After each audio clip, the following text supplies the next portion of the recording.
Alright, today we're looking at the Zyūden Sentai Kyōryūger DX Gaburicalibur.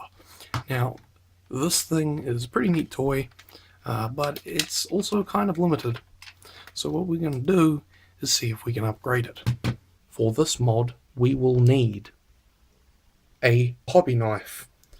This is a Tamiya design knife. You can use an X-Acto blade or similar. I'll also be using my Tamiya Modeler's Knife Pro, but you can probably get away with using only one blade. You may want to have spare blades on hand just in case. A screwdriver, you may find that you need different sizes. It is a Phillips-head, not a flathead, although a flathead screwdriver of the correct size will do. A soldering iron, preferably temperature controlled, however you can use a pen soldering iron like I am. If you are, make sure to be very careful. Solder, preferably of lead composition, but it isn't necessary.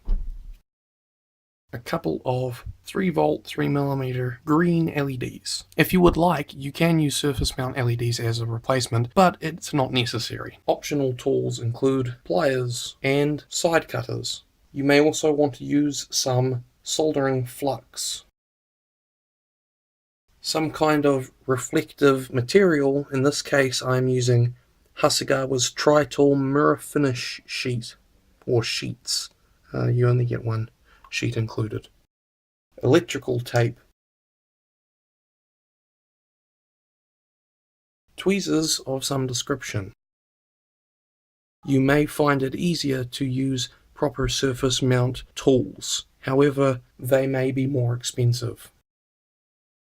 You may want a cutting mat like I have here. This is a Tamiya A3 size cutting mat, and you may find a magnetic dish or magnetic cutting mat handy. Make sure the switch is off. I guess it doesn't really matter because the next step is to unscrew the battery compartment. Now, we're going to remove the batteries. We have two 1.5V LR44 coin cell batteries. And we're removing them so that we don't accidentally short circuit anything. That would be a problem. We can place this to the side. We won't need it for a while. Now we need to actually open this whole thing up. Do keep in mind that this will have to unlatch so that it can be separated. But so that we can remove the screws easier, we're going to leave it locked together for now. There are a whole bunch of screws. So, do you need to remove them all? Well, most of them you do. There are a few you don't need to remove. These two here are not necessary. You also will not need to remove the screws from the handle area.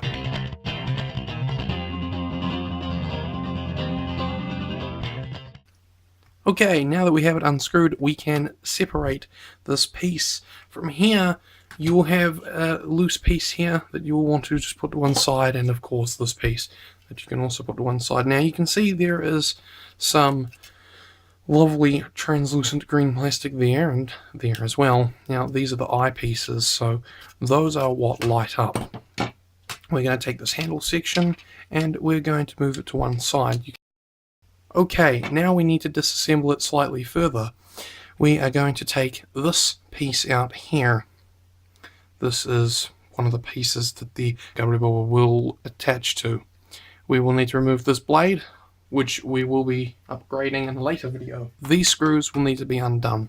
This has to be removed. Make sure if you have a Zyūdenchi in here that it is removed.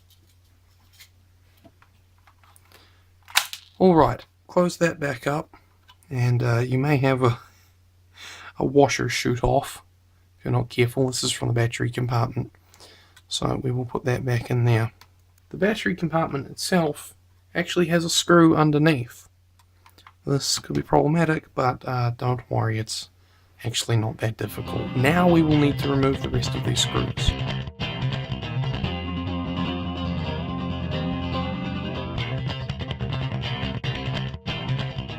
We can remove this outside shell, and we will put the screw to the side. You can see all the electronics. I'm not going to go into a lengthy explanation on what everything is or how it works, but it should be pretty self-explanatory regardless. This piece may become problematic. It is just sitting loose in there. It may be easier to remove it. It probably will fall out anyway, as happened to me. So we're going to remove this switch. Now this is not going to be removable from the circuit. It is wired in there. It's not modular, so we cannot just pull the thing out. However, it will come loose. And that's all we really want. You can see just how much is tangled up there, so we need to be quite careful.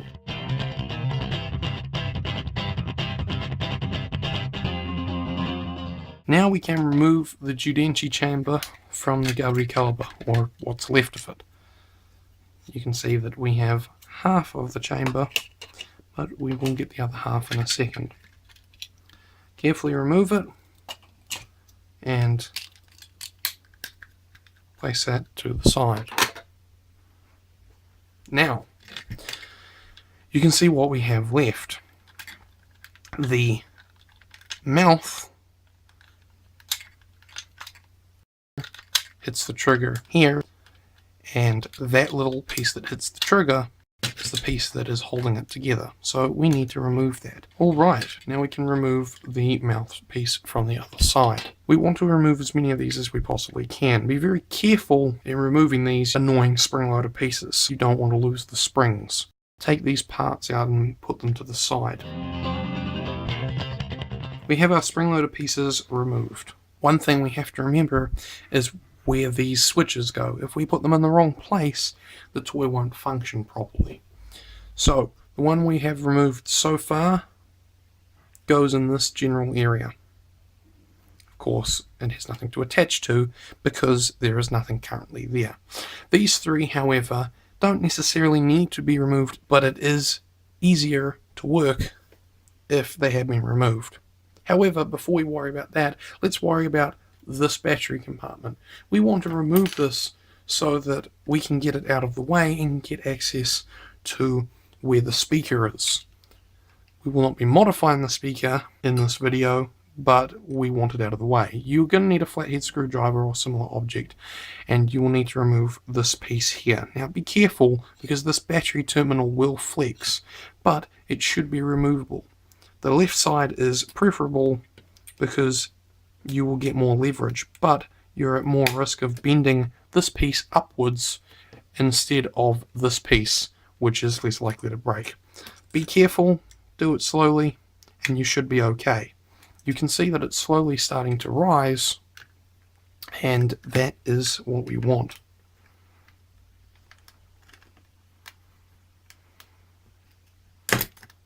Once it is removed, make sure you place it to one side for safekeeping. Now we can remove the screw from the battery compartment. You can put away your flathead screwdriver at this point. You won't be needing it anymore. This is the part where a magnetic screwdriver will be handy. You do not want to bend this upside down, otherwise you might snap the wires, and we don't want to do that. It is repairable, but it's something that we don't really want to repair if it can be helped. Now this piece is out of the way, and you can see more of the screws, particularly the screws for the speaker. We will remove that in a minute, but first of all we want to get these screws out so that we can remove this piece. Now we need to remove the speaker. At this point we're going to remove these three switches so that we can easier modify the electronics. You don't need to remove the screws all the way, and it may be beneficial to leave them in so that you do not lose the screws. You may also want to mark where these triggers go. For example, here I have some Gundam markers. These will be useful for labeling so that I do not forget where these go. By putting a white mark here, I know that the white wire will go to that location. By putting a black mark, well, there's not much point because the whole thing is black. But because there are only 4, we can leave that because then we will know where that one goes. It is the last one, and it is also the only one that won't be coloured. Green for the green one. Unfortunately, I don't have a normal green. This is a metallic green. Now, you may not be able to see that very well in the video, but I assure you it is there, and I can see it, which is the most important part. So as long as you can see the marking, it doesn't really matter what you use. There's a grey one. Unfortunately, I don't have a proper grey gunner marker, so I'm going to use a silver. It's the same basic idea. You can always remove these later on. It doesn't really matter. If you do want to remove them later on, you can use isopropyl alcohol. I personally use 100%. Now that we've marked the locations, we can remove these switches. We're left with just the electronics. Yes, it looks like a mess, but don't worry, we will make heads and tails of it in a minute. First of all, you need to locate these LED boards. They shouldn't be hard to find, they're kind of right in front of you. We will be removing these surface mount LEDs. They are quite tricky to remove if you're not prepared. This is why I absolutely recommend a temperature controlled soldering iron. However, if you don't have one, we can make do. When using a soldering iron, it's probably best to use a mask. Now, this particular mask isn't going to do a lot of good. I would recommend a mask with a respirator instead. However, if you're not using leaded solder as I am, you can probably get away with it. As you can see, the positive solder pad is labelled with a plus. The negative one is not. These have no vias or vias, however you wish to pronounce it, the little holes on a PCB. So attaching these LEDs is not going to be necessarily easy. Therefore, you may want to invest in some surface mount LEDs. One thing that you should always do is heat up the solder pads first and apply some new solder. This will make sure that the solder melts at a lower temperature because the solder is newer than that was applied at the factory, and therefore it will be easier to remove. You won't need as much heat to remove them, and it won't be as disastrous if something should go wrong.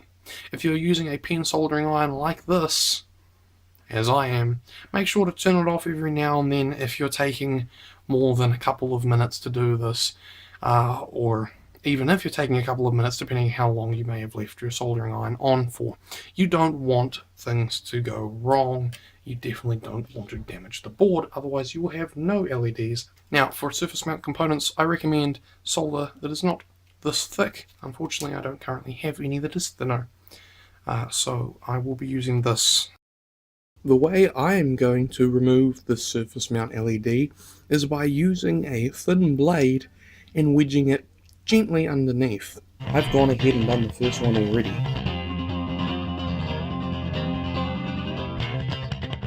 With any luck, you'll be able to remove the LED without any real damage.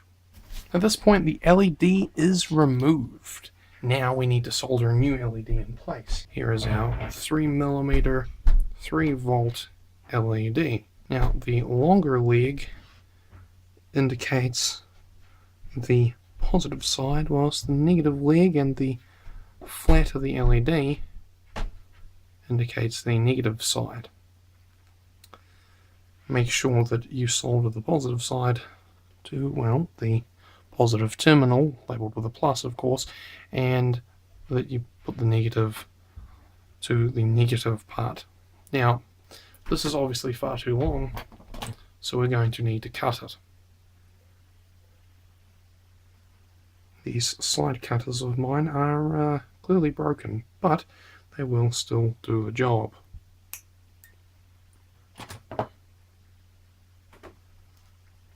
Remember, at this point, you will not be able to see which leg is longer and which is shorter, but if you need to check, the flat side is indeed the negative. Now, you will want to bend the legs slightly, so you will want a pair of pliers. We will need to bend the legs so that the text is not covered by the LED on the printed circuit board. Here I will bend the legs towards me with the positive leg at the top. Before we get started, we need to make sure the terminals are tinned properly. What we want to do is fill in some of this with something that will make it reflect. I'm personally going to use this. It's 90mm by 200mm, and it is very, very cheap. You only get one sheet, but it does the job. Now, this stuff is great because it has an adhesive back. You peel it off, you stick it on, it contorts through all sorts of shapes. You will get crinkles, but that doesn't matter too much. We want even light distribution or an approximation of it.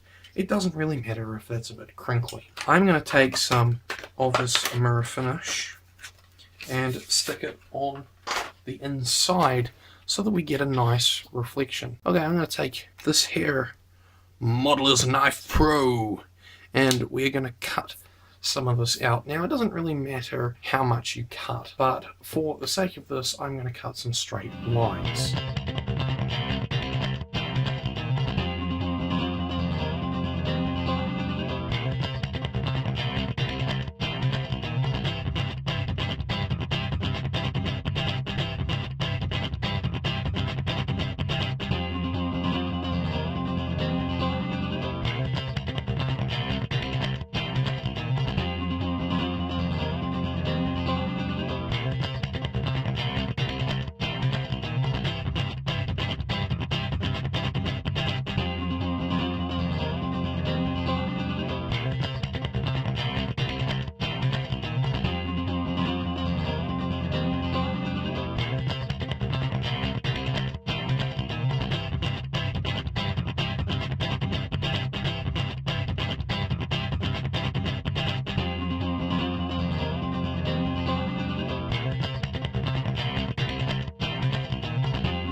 At this point, you can see that that whole piece is pretty much covered. And it's pretty good. You can see a lot of the creases, but they don't matter too much. Once you have that complete, you can go ahead and reinsert it. Now, we are going to add the mirror finish to this LED. Frankly, I don't know if this is conductive or not, so before we put this on, we should really use some electrical tape.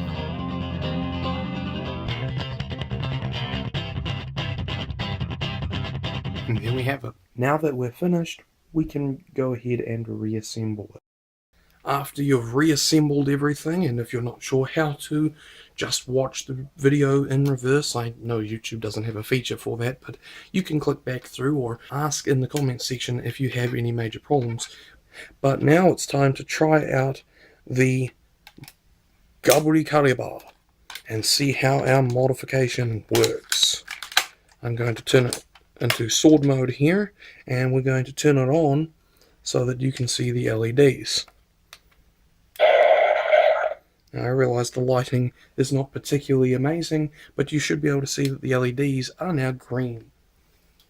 So we are going to test this out further.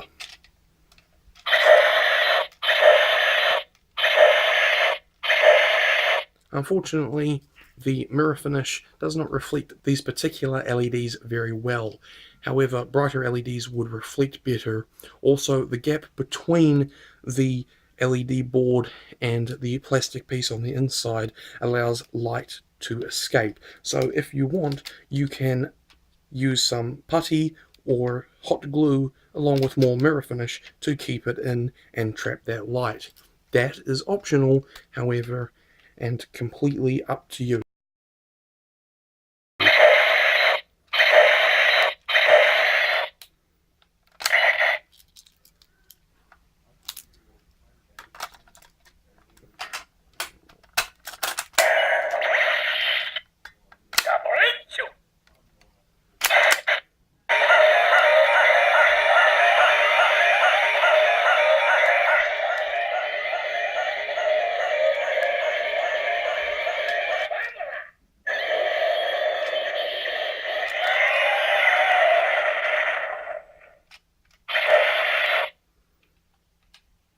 And there we have it. The Gaburicalibur now has green LEDs. Thank you for watching. Hopefully this video is helpful to you, and hopefully if you decide to follow this, you end up with a good result, which will allow you to have a more accurate Gaburicalibur. Of course, it's still a little short, but them's the breaks. If you have any problems, or just questions in general, please feel free to ask. Until next time, when I have more modifications to show off and show you how to do them, that's all for now.